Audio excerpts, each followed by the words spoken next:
Everyone wants change, right? Everyone wants change that lasts beyond a few weeks and a few months. And, Rich, I've been a doctor now, a medical doctor for 23 years, okay? I've seen tens of thousands of patients during that time. And for many years, it's been very clear to me from my own experience and from the scientific research that 80 to 90% of what we see as doctors is in some way related to our collective modern lifestyles. Now, I say that with an open heart. I'm genuinely not blaming anyone. I'm simply saying that the way we live our modern lives is resulting in many of us feeling sick and getting symptoms and getting diseases. And as I probably mentioned on previous episodes on your show, we don't really get taught properly at medical school, I would say, how to tackle that. We get taught how to tackle certain things very, very well, but we don't really understand how to create health and how to use our lifestyle to not only prevent ill health in the future, but also to help treat people when they're already sick. That's a missing piece for me that's always been there. People say, yeah, lifestyle is really important for prevention. Yes, it is. But you can also treat people who are sick, often by making small changes to their lifestyle. So about 10 years ago, I thought, well, it's really clear to me, if it's lifestyle that is driving our ill health, what are the key factors that we can look at? And back in my first book, I shared this idea that there are 4 pillars to health and well-being: food, movement, sleep, and relaxation. And I would say that each one of these are really, really important. Each one is going to have an impact, but you can't just do one. You have to look at all 4 and get balance between all 4 of them. So you don't need perfection in any one of those 4 pillars, but you do need to address all of them and get that balance. I still stand by that our lifestyle is the cause of most, not all, most of what we see as doctors. But I don't think those 4 pillars are a root cause, but they're not the highest root cause. Because if you go even higher upstream, I think a lot of those habits and behaviors that we do are as a consequence of how we interact with the world. Mm-hmm. Right? So to make it super, super specific for people and maybe really bring it to life, I would imagine that anyone listening right now, if they're fans of your show, they generally are interested in improving their lives, okay?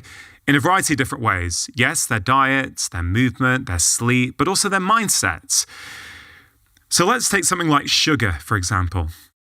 Most people who are consuming too much sugar for their health, I would argue in this day and age, they know that, right? They know that excess sugar is causing them a problem.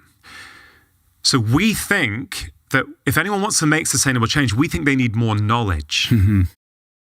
And I used to think people need more knowledge. And it's true that some people do need more information and more external knowledge, but I would argue that many of us don't need more external knowledge.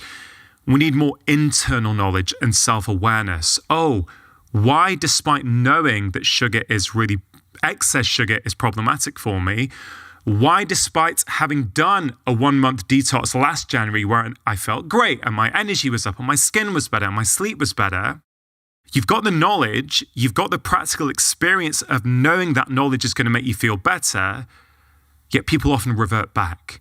So as a doctor, I've been fascinated. Why? I thought it was just knowledge a few years ago. No, you give people the knowledge, they start taking action. They start to feel better. I thought, okay, we've cracked it now. Give them the knowledge, they feel better. Great, but people would revert back.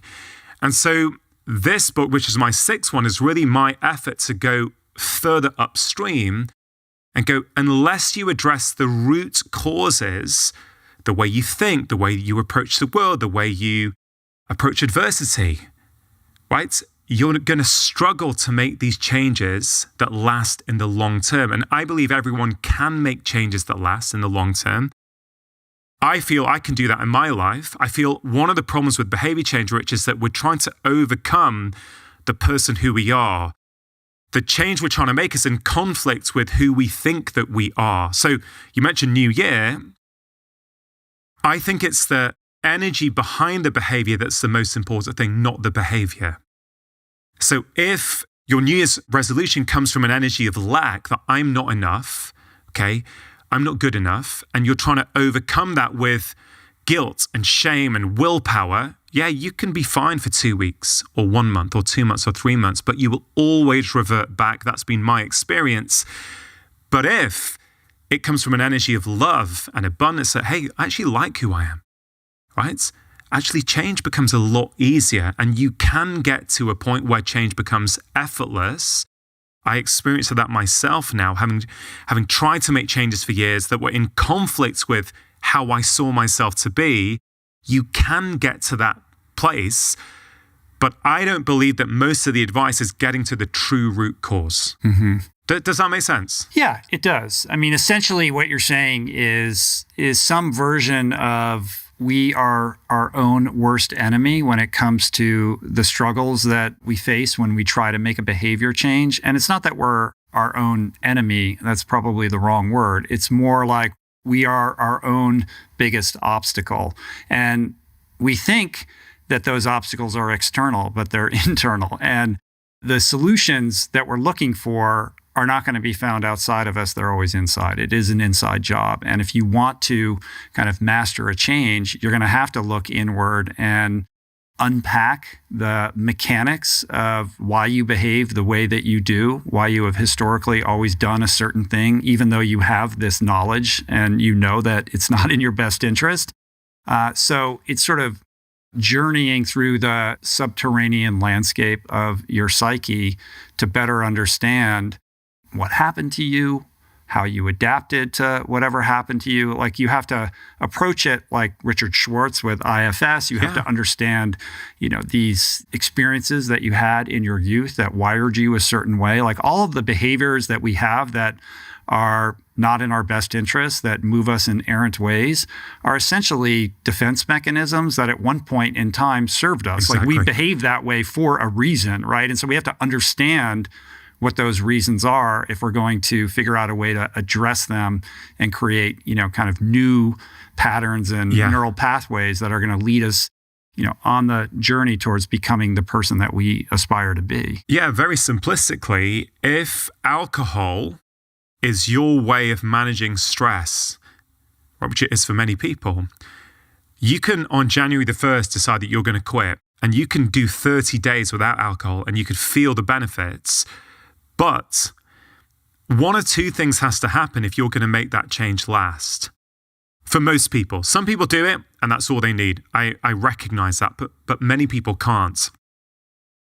If stress is the underlying cause of your alcohol consumption, either you need to reduce the stress in your life so that you no longer need the alcohol to actually neutralize the stress, or you have to find an alternative behavior to alcohol to help you manage your stress. I mean, that's a very simplistic way of looking at it.